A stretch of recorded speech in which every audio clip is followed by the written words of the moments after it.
Okay.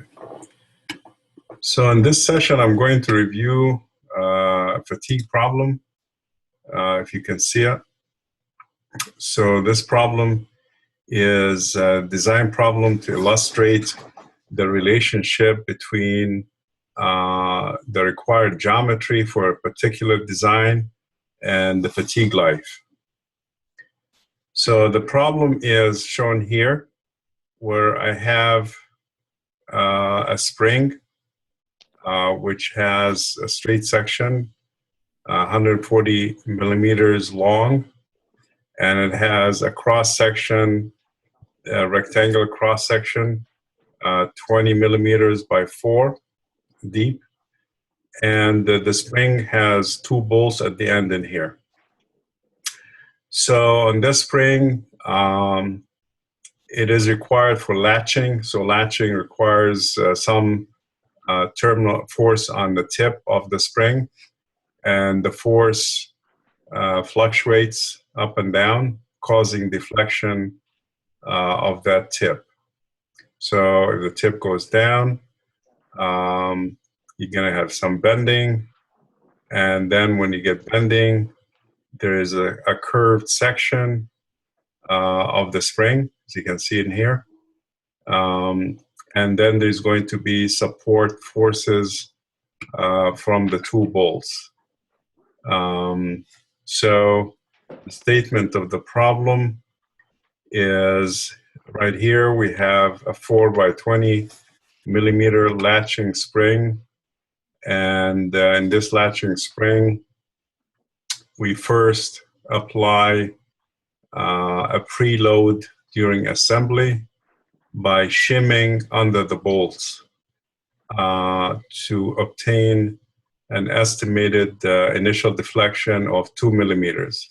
So if you look at this problem, then you see at the beginning here, we're going to put a shim, and the shim means that you come at the end in here under these bolts, and you probably would insert another plate to shim it. So when you insert a plate here, what's going to happen is that this curved section is going to curve even more, and then the entire length is going to rotate, and then this tip is going to go down. So if I just may have a pen here, then at the beginning when it's shimmed, the profile is going to look like this. So this is after shimming. So shimming will introduce something here, like a shim is like a piece of material you insert to cause an initial configuration for this latching mechanism. So that's kind of the initial configuration, and then the latching operation requires an additional deflection of exactly 4 millimeters. So we have 2 to start with, and then 4 millimeters up and down deflection at the tip.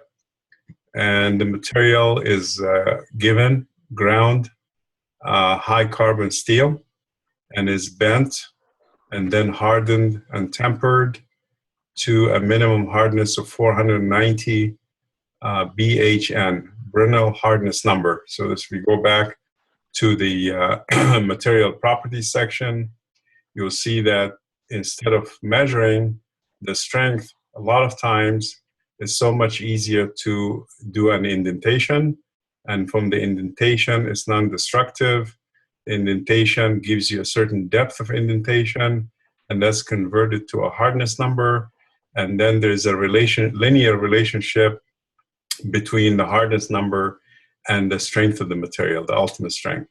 So in the industry, a lot of times they don't have really the facilities to do full-fledged tensile testing, so they do indentation and they get the Brenner hardness number. Also, if the Brenner hardness number is high, it is indicative of a semi-brittle material. The material is not very ductile. So in that case, it is estimated the yield strength of the material is 90% of the ultimate strength. And the bend radius is 4 millimeters. So what we want to do is we want to find the maximum and minimum latching forces, and we want to figure out if this spring is going to achieve an infinite life. So I'm going to go through the solution, and then at the end we'll have a discussion on maybe potential variations of problems like that. So as we kind of learn from class, one of the things that we learn is that whenever we have a deflection, we can do it backwards and get the forces, and from forces and moments we can obtain stresses, and then from stresses we can find alternating and mean stresses, and then do our fatigue kind of analysis. So before we do that, the first step is that we would like to find all of the material parameters and put them on the side. And then we go on to conversion of the deflections to stresses. So the conversion from deflection to stresses, we require to have a free body diagram. So here you can see the free body diagram. You have a force, and then at this end, because if you look at the configuration, you have a bolt here and a bolt here. So you might want to think that you want to put like a force here, reaction force here, and some shearing and so forth. So that's going to be a little bit complicated to do that accurately. And therefore, we can assume that the bolts are tightened enough that at that point, if we cut this section here, then we get a moment as if this is very rigid at the bottom here. So it is kind of rigidly attached at the bottom. But in reality, there's going to be a little bit of give, and that can be determined if we have the time, because we can determine the bolt is like an elastic member here, and this bolt is elastic, and we can find out the exact reactions, because it's going to be a little bit displacement here that makes it softer. But at any rate, if we state that it is rigid, therefore a free body diagram will be very simple. So I have F here, F reaction here, and then a moment at that end. Okay. So once we do that, then we figured out the conversion from deflection to forces is pretty simple. First, we want to find the elastic modulus. Elastic modulus is of steel, and the steel is 207 GPa. And the second moment of area is BH cubed over 12. So 20 times 4 cubed over 12 gives us 106.7 millimeter to the power 4. Then we look at the conversion. The deflection is equal to FL cubed over 3EI. And that gives me F in terms of Y. So we are given an initial offset of Y is 2 millimeters. And we have now E and I, and the length is 140. Everything is, we convert it to meters and Pascal. So 207 times 10 to the 9 Pascal. Everything is in meters. Then the force is 48.3 newtons. Very small force on that latching mechanism. And that will be the minimum force to start with. Then the fluctuating force is going to go from minimum to the maximum, and the maximum will correspond to 6 millimeters, because the range of the deflection during the oscillation is 4 millimeters. So I add 4 to the 2, that gives me 6, and therefore the maximum force is 144.9 newtons. Then I go to the material properties part of the problem. I look at a correlation between the Brinell hardness number and the ultimate strength. From the early part of the course, we have the correlation is linear. So the factor is 3.4. That converts the BHN to an ultimate strength in megapascal. So it's 1.7, almost 1.7 gigapascal. And this is a very, very strong steel. Like most of the strongest steel is usually less than a GPa, 1 GPa, but this is even above that. So it is extremely hardened steel, which means that it is almost going to be brittle. So the yield strength is 90% of the ultimate, so the yield strength is pretty high. It's 1.5 GPa. And we look up the endurance limit. And as I mentioned, the endurance limit, when we get it from the tables, it is not for this spring material and not for this configuration, because the configuration has a rectangular cross-section. So the endurance limit or the endurance strength of the material is going to be for a rotating, smooth, rotating beam type specimen. And the value that we obtained from the data is 700 megapascal. So our job is to take the 700 megapascal and then apply the Marin factors to get the appropriate value of the endurance strength of the material, or the fatigue strength of the material. So the first factor is the surface factor, surface finish. And the surface finish depends on the ultimate strength of the material. It is machined, so we get the A and B constants, and then we find that the K sub A is 0.84. And then the next is the size effect. And the size, as I mentioned in class, we have to convert the cross-section to an equivalent circular cross-section. And the conversion is through the 95 percentile area that is under stress. That's kind of the rule that they're using for the design. And we have a table actually in the book that gives us the D equivalent. So although the cross-section here is rectangular, but if you look at the highly stressed region of this rectangle, it will be on the outside. They equate that area on the outside to the equivalent area that is highly stressed in a round cross-section, and there is a geometric conversion that we use for the equivalent diameter, DE, which is in this case 0.808 times the area is 4 times 20 to the 1/2. So that comes from the table of cross sections that we have on this conversion. So in equivalent terms, the diameter is 7.23 millimeters, and that we can use to find the size factor. When we apply the size factor, it is going to be above 1, as we had a question in the class, so we take it as 1.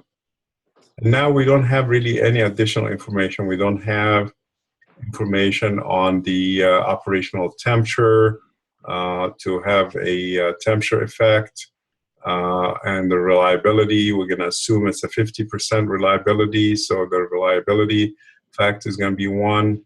And therefore, we stop here and estimate the effective endurance strength of the material as the Ka times Kb times Se prime. That gives me 588.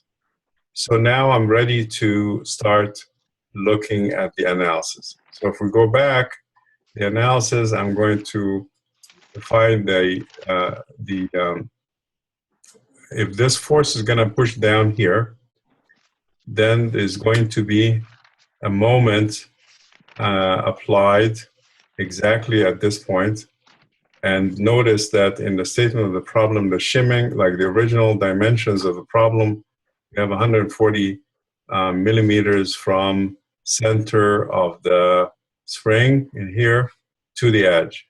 But because of the shimming is like at 45 degrees. So it's going to displace the spring horizontally by 2 millimeters, and is going to rotate it down by 2 millimeters. So the shimming is going to give you kind of two effects. One is an increase in that length by 2 millimeters, and an increase and a deflection of 2 millimeters initially. So the 140 now becomes 142 because of the shimming. And now that gives me a moment, and then I have a section that is curved. So when we have a curved section, to find the stresses on that curved section, we know that if I have a curved section under moment, it will be, we can consider this a pure moment in here and an axial force.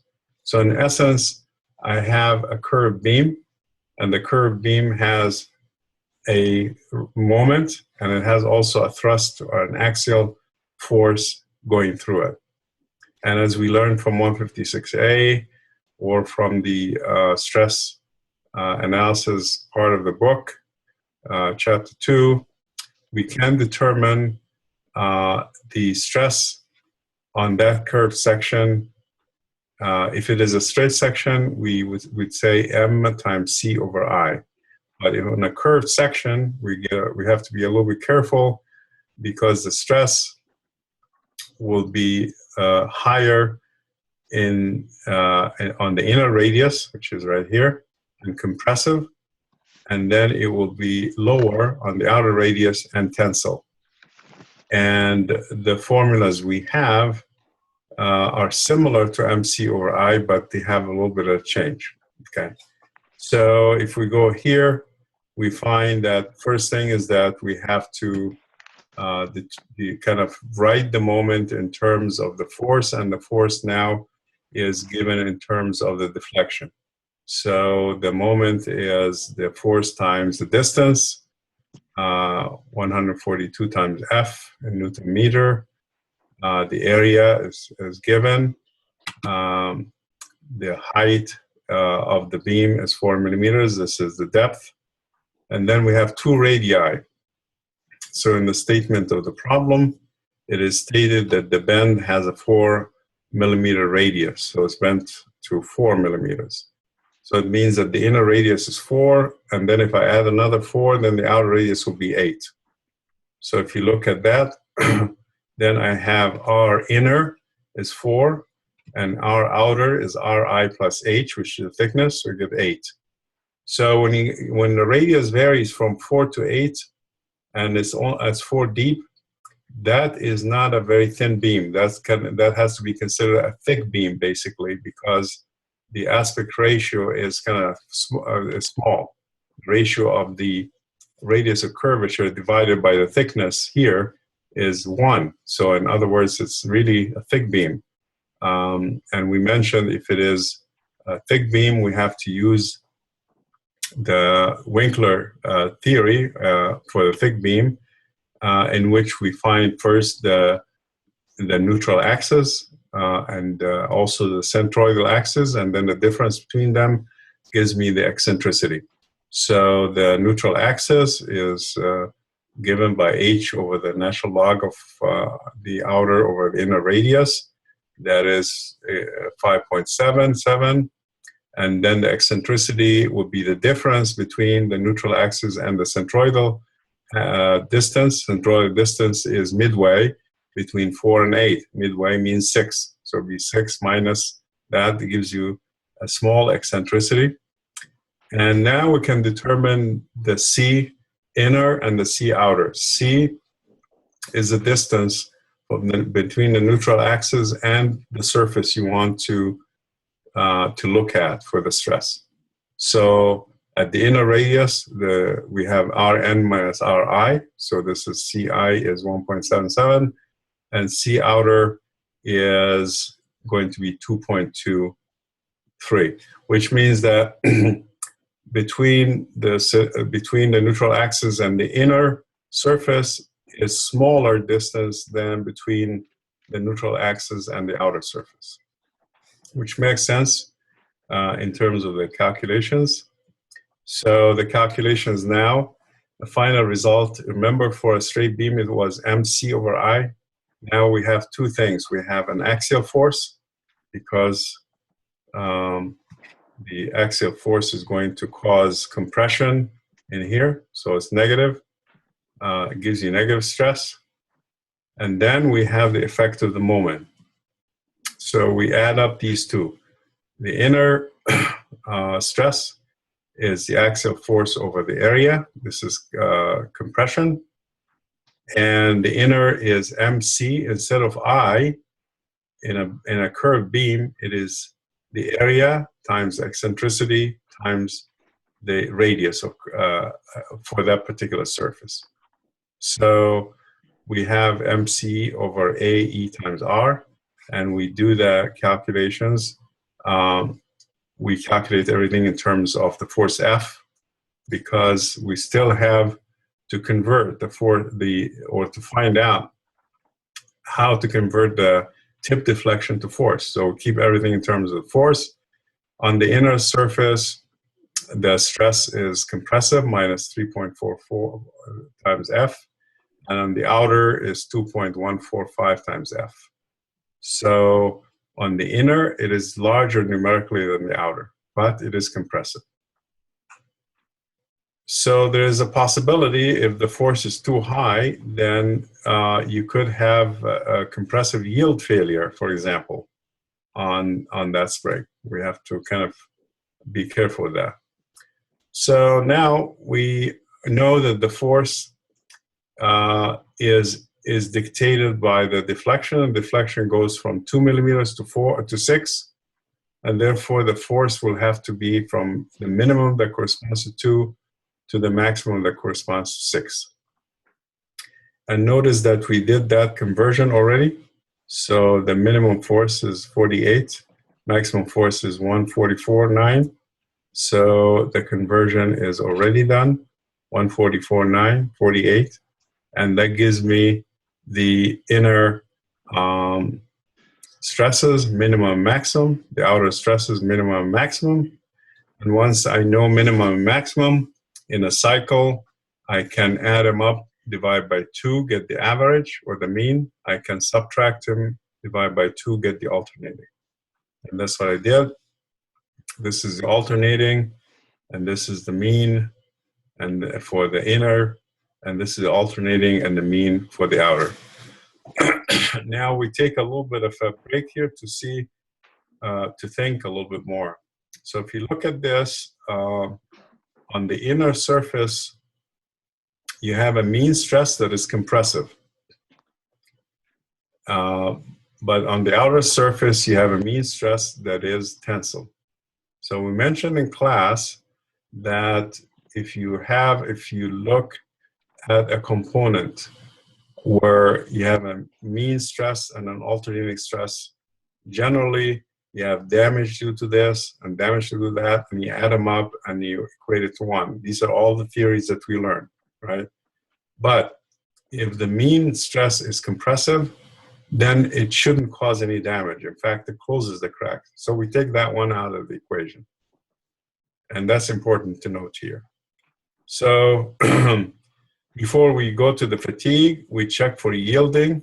We find that the maximum stress on the inner surface is almost minus half a GPa, and that is compared to 1.5. So it's not going to yield. So we're okay on the yield. Then we go to the fatigue. Look at the inner surface. The inner surface, it has compression. On the mean stress is compressive. That, therefore, we neglect it. We don't really account for any damage, and we just cause the basic calculations on the alternating stress. So in this case, because sigma mean is less than 0, then the fatigue factor of safety will be just simply the calculated endurance strength divided by the alternating stress, and that gives us a good factor of safety of 3.54. So now if we go to the outer surface, we got to use one of the criteria that we developed, like Gerber or modified Goodman or Soderberg and so forth. So here we're going to use modified Goodman. It's kind of mostly used in the industry.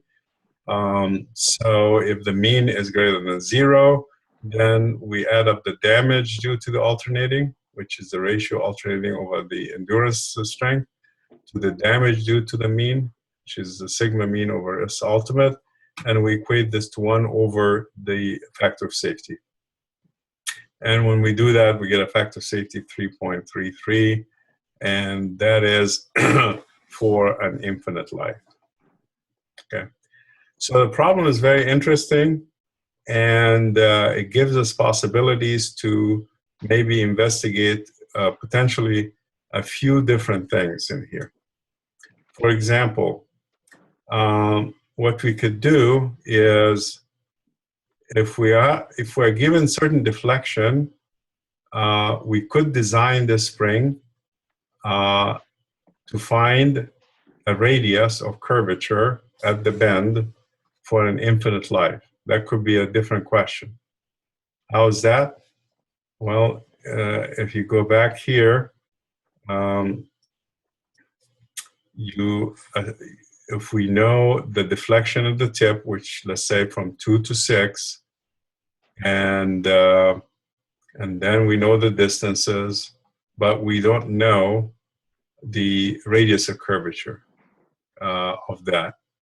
So in this case, we have to solve the problem backwards and assume that the radius of curvature is R, for example, for the inner, and then add the thickness to get the outer, and then we have only one unknown, which is the radius of curvature.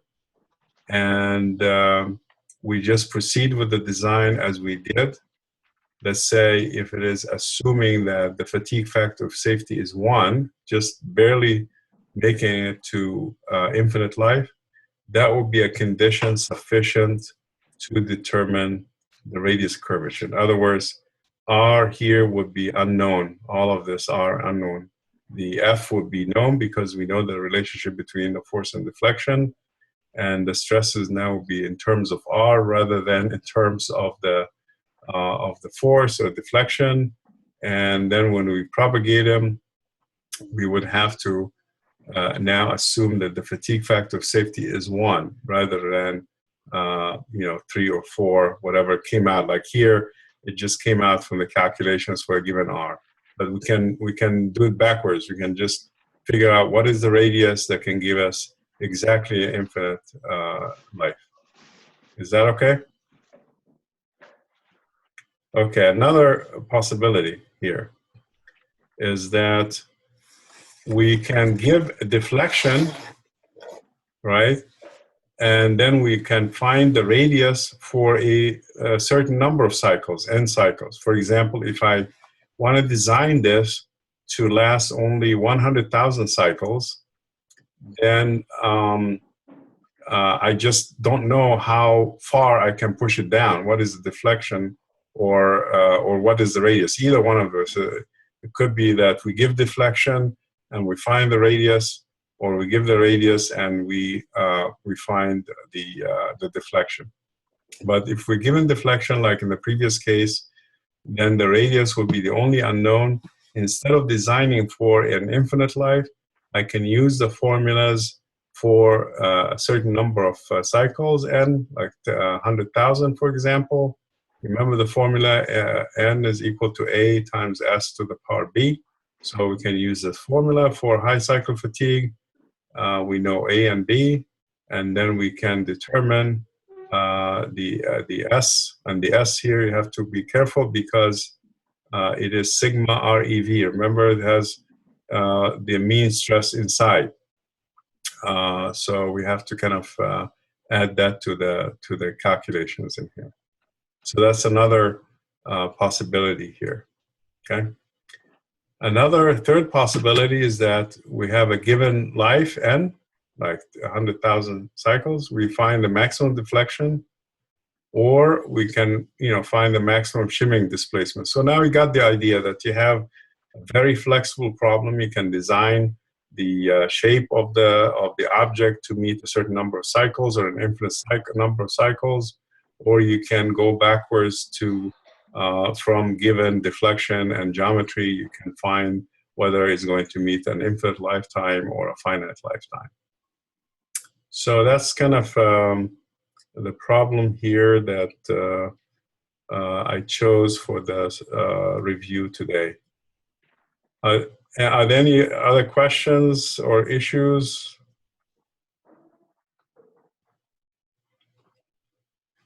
For example, can you figure out the fatigue life of the bolts as a designer? Like if you just kind of keep pushing this is going to sway back and forth and you get, you know, some kind of, something is happening here. What would be like a good approximation, a good way to do that? Because, you know, like, you know, if you have a mechanism like this and it's going to work for, let's say, 100,000 cycles, it's possible that the bolt is going to shear off. That's very possible. And so in this case, then we have to do a free body diagram. Instead of putting a moment here, then we have to put a force here, tensile force in the bolt, and another tensile force in this bolt. And the sum of the moments to these two forces should give us the same moment that is balancing this force. So we don't know exactly how this is going to split. So the easiest way is to just put some kind of reaction R and R to be equal, because we don't know if it is, this is going to be bigger than that. Certainly this is going to be bigger than that. But to simplify, the assumption would be a reaction here R and a reaction here R, and that can balance the moment, and therefore the bolt, each bolt is going to be under tension, like going back and forth like this, right? And not only that, but there's going to be kind of a shearing force on the bolt. So if I take every bolt, it's going to be going like this, up and down. And then in addition, there's going to be the shear force going across, like transverse shear. So I have to kind of take that into account and find the equivalent stress, and again, the mean value and the alternating value, and then I can do some analysis for the fatigue life of the bolts themselves. Okay, so that's what I have today. Are there any questions or comments?